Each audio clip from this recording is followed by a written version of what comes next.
Lobster, you got it back yet? Lobster's a 10, I think don't you grab it?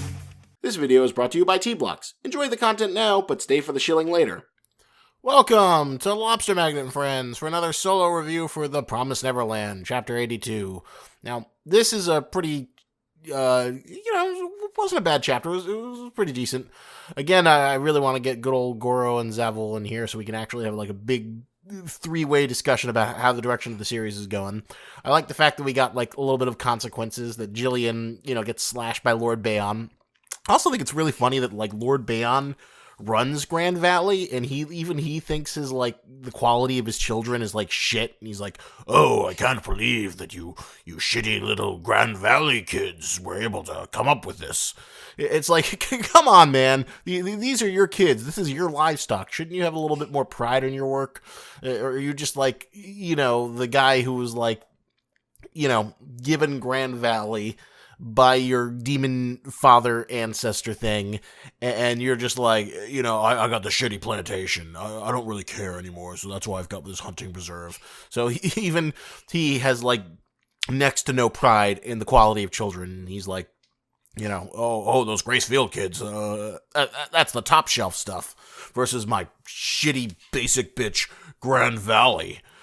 So that I thought was amusing. And of course we get the nice little, scene where he is Gillian and he's like trying to find Lucas and they're trying to get away, and then Pepe's still alive, although I guess maybe the other guy's not alive or he's dead.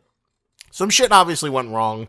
We get a little bit more clues as to what might have gone wrong in the fact that like he's got a bloody spear, and the fact that he's like referring to but the other guy, the little guy with like the little rascals pockmark around his eye, he's still alive, ready to fight the good fight. And so now we've got an epic little death match and see what these kids can do, since we don't know if he has the weapon to like actually get Lord Bayon's mask off.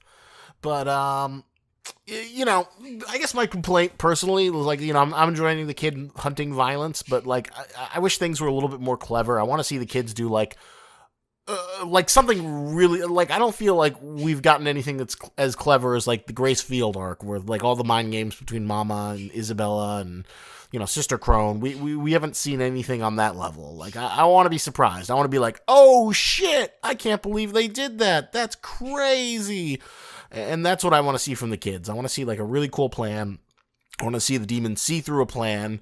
I want a little bit more of a suspense versus the, oh no, the demons are gonna come. The demons got you. There's another guy. Yeah. Nothing about this feels like super clever. And that's what I want to see. I want to see like a really good set piece. Like an example of like, this isn't the best comparison in the world, but like think about early Naruto. Kishimoto was great at like setting up these fights, and like most of them were predictable. They still had like really interesting story beats. Like anything with Shikamaru, where it's like, oh, Shikamaru's got this like impossible situation, but then he comes up with this really clever way to use light and have a balloon that allows him to extend his shadow, and that's how he gets the person. And then you're like, oh damn, that's amazing, that shit's tight, that's great. And that's what we need to see here. We need like a Death Note sort of level of like, L and Light, playing a tennis match, or something on that level where, we've got this sort of like one-upsmanship that feels a little bit more basic than like, let's run at the demons and shoot at them with guns. And then, or, let's run at the demons and lure them so we can shoot at them with the big guns, so then we can shoot at them with the little guns. That's basically the level of tactics we've seen thus far. And I want something a little bit more, like, oh, there's a bear trap that immobilizes the demon, but then the demon, like, rips off his leg and because they can regenerate, but then they're like, haha, well, we knew that it would take 45 seconds for you to, for the demon, for your leg to regenerate, so we've got a laser wire that's triggered right now, and it's gonna slice your goddamn eye off. That's kind of what I want to see, and so far we've not seen that. Like, yeah, like the combat is basically broken down to like, I'm a demon. I'm gonna hit you kids with my big spear. And then the kid's like, I'm gonna shoot you with the gun. Or I'm gonna shoot you with the big gun. And that's basically all we've seen. Like, I'm still rooting for Lewis to, like, you know, have some really great mind games, and I want to see him just, like, wreck shit up. Like, I'm looking forward to a really brutal battle between Emma and Lewis. I want to see her, like, you know, go below the belt and shoot that little monkey thing that he has on his shoulder. And then that, like, enrages him because that's, like, Pabu, the little monkey that he's loved since he was a little demon baby nursing on little children, and he's lived 100 bajillion years or something.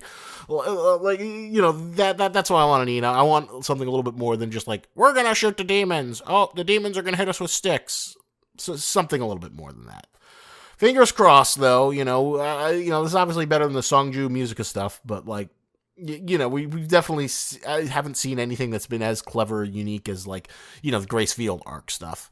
So, and this is like a great opportunity. I still love this arc, and I still love the setup for this arc, but I feel like we haven't been delivered on its fullest potential yet, unfortunately. So fingers crossed that we'll get that at some point someday.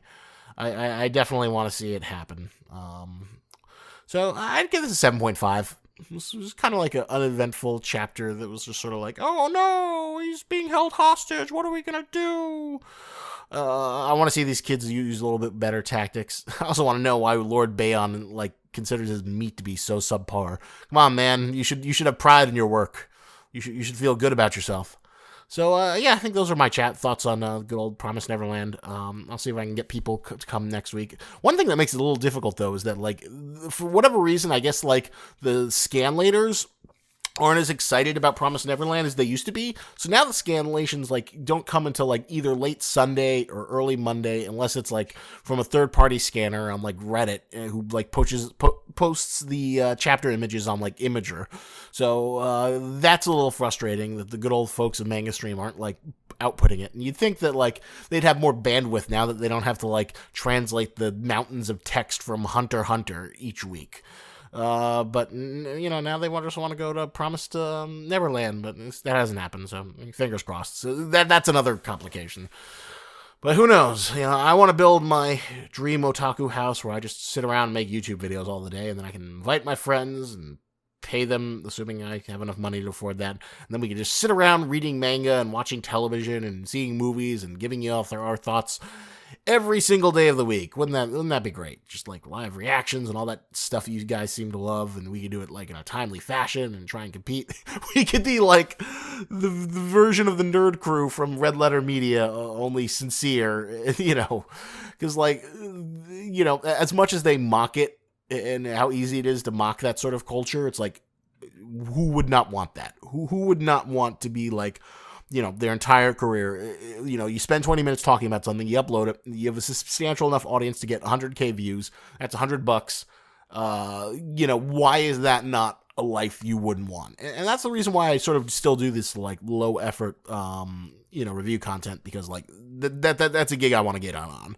I want to be, you know, viable enough so I can do that. And that's the reason why I split the channel in two and why I move this stuff over here, because I still want to build that empire, and I still want this sort of low effort content to have a place for it and build up a, you know, reputation. Unfortunately, though, it's very difficult to, like, you know, get my buddies to see everything and see everything myself. Who knows? Maybe I'll invest in Movie Pass just so I can, like, more affordably see all the things I want to see. You know, save some money. But all right, that's a rant that's completely outside of Promised Neverland. But, you know, it was a good chapter. I still have hope for the series. I, you know, still want to see it succeed. And yeah, thanks for hanging out. Remember, lobsters and tennis, but don't you grab it. Do you like clothes but hate shopping? Then T-Blocks is the subscription service for you. But I know what you're thinking. But Lobster, how is that any different than Loot Crate or the other subscription services? Well, T-Blocks sends you t-shirts, which is clothing, which is actually useful, unlike the useless swag junk that Loot Crate keeps peddling on gullible schmucks.